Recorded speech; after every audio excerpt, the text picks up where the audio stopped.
There was this one sophomore named Gus, and Gus lived right next to the school. And every day he would walk to the school with his pet goose. Not a joke, a real goose. All right, come on, buddy.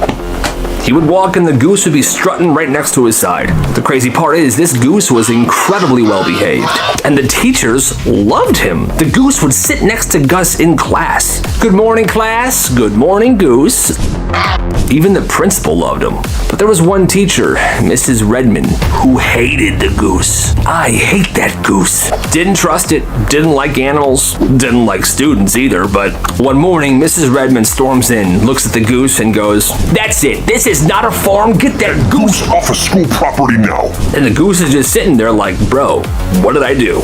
And somehow Gus gets a detention, and that's when Gus kind of snapped. So it was a small school, and Gus knew that Mrs. Redmond always stayed late to grade papers or tests, alone in her classroom.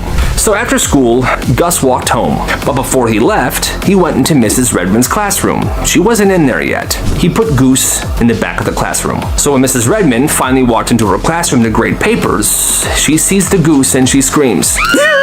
Well, that scared the goose, and the goose freaked out and began pecking the heck out of Mrs. Redmond's face. She didn't come to school the next day, but when she did return, she called for the execution of the goose. But Gus kept the goose safe in a shed in his yard. Unfortunately, Gus didn't bring Goose to school anymore, but Gus got his revenge, and that's all that mattered to him.